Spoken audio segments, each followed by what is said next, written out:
1942년, 날짜는 1942년 9월 18일 오후 7시. 7시에 베를린에 있는 필하모니 홀에서 젠 예링의 라이스 그린 등 스파이 하면은 만주국 건국 10주년 기념 연주회 해서 만주 티코를 해서 독일 말로 만주국이라는 이야기입니다.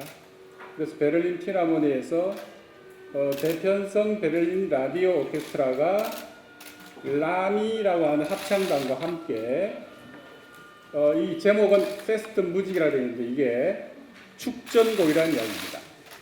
그래서 작곡가 엑타이 안 지휘하에 여기 맨 밑에 토이치 에하라가 나오는데 이 사람이 작사가입니다. 예.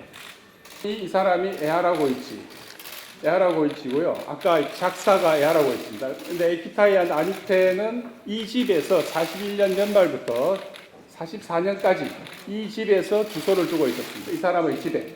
지금 베를린에 가면 그대로 있습니다. 저도 가본 적이 있는데 이 사람이 근데 정체가 누구인지 이게 핵심적인 문제입니다. 누구냐면은 전시에 일본의 유럽 첩보망의 총책이었습니다.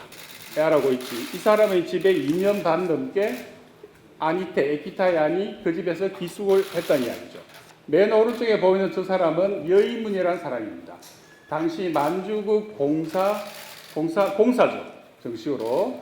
공사였고 그 밑에 있는 참사관인데 실제 이 사람은 한인, 중국인이고 이 사람은 일본인입니다. 동경법대를 나온 사람인데 에키타이 안보다 한 10살 정도 나이가 위였어요. 그래서 이 집에서 2차 대전 말기에 그 유럽 첩보망의 총책이었던 이 에하라 고이치 집에 머물면서 만주국이라는 곡을 작곡한 겁니다. 작사는 저 사람이 하고 이러한 모든 사실들은 전후에 1950년에 에하라 고이치가 쓴 수필에 이런 사실들이 기록이 되어 있습니다. 자기 집에서 에키타이 안이 있으면서 작곡을 했고 작사는 내가 했다. 그런 기록들이 나오는 거죠. 이 사람이 오시마 히로시 육군 중장, 당시 주독 일본 대사입니다.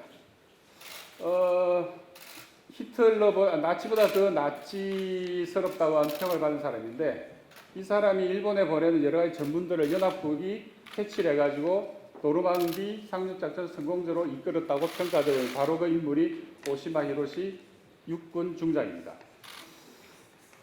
1942년에 이 영상 모두는 기본적으로 나치 선전성의 주선하에 당시의 선전상이 힘을 내었습니다. 선전상의 주선하에 프로파간다 목적을 위해서 그리고 특히 당시 독일 제국은 일본이 동아시아에서 전선을 열어주기를 그래서 유럽 전선의 부담을 들어줄 간절히 원했기 때문에 일본 프로파간다에 매우 적극적이었습니다. 여기 저 가운데 흰색으로 되어 있는 부분인데 저게 명함 때문에 그런데 저게 1장입니다. 왼쪽에 좌우 왼쪽에 걸려 있는 것이 오족 협파기 즉 만주 국기입니다. 이 멜로디 한번 들어주시죠. 예.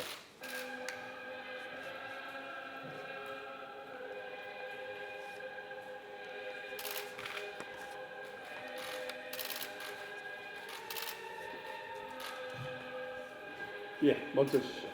방금 들으신 부분이 애국가에 나오는 우리나라 만세 그 부분입니다. 그리고 원래 아까 제가 중국 잠깐 틀었던 그 만주국 멜로디 그 자리에 원래 애국가가 있었는데 그거를 빼내고 만주국이란 이 이름으로 만주국의 멜로디를 가져와서 이 곡을 만드는데 재미난 거는 1944년 4월에 에키타이 안이 파리에서 베토벤 페스티벌을 하는데 그때 지휘를 3번 합니다. 그 직후에 6월에 노르망디 상륙작전이 벌어지는데 그 사이에 에키타이 안은 스페인으로 도피합니다. 그 도피 과정에서 바르셀로나 위에 1시간 거리에 가보면 저도 직접 가봤는데 사가로라고 하는 조그만 휴양 마을이 있습니다. 바닷가에. 거기에서 이 만주국 악보를 폐기하고 원래 집었던 애국가 멜로디를 아까 그 만주국 멜로디 자리에 다시 집어넣습니다. 아까 들으신 만주국의 그 노래 부분 선율도 그렇고 지금 뭐 전곡은 아까 영상의 전곡은 아니지만 굉장히 상당 부분이 지금 우리가 연주하고 있는 한국 환상곡하고 굉장히 유사하거나 똑같은 부분이 굉장히 많습니다. 특히 이제 오늘 발표를 해드리려고 했던 부분은 지금 만주국의 마지막에 나왔던 그 합창 부분하고 한국 헌상곡에서 똑같이 연주되는 부분을 비교를 해드리려고 했어요.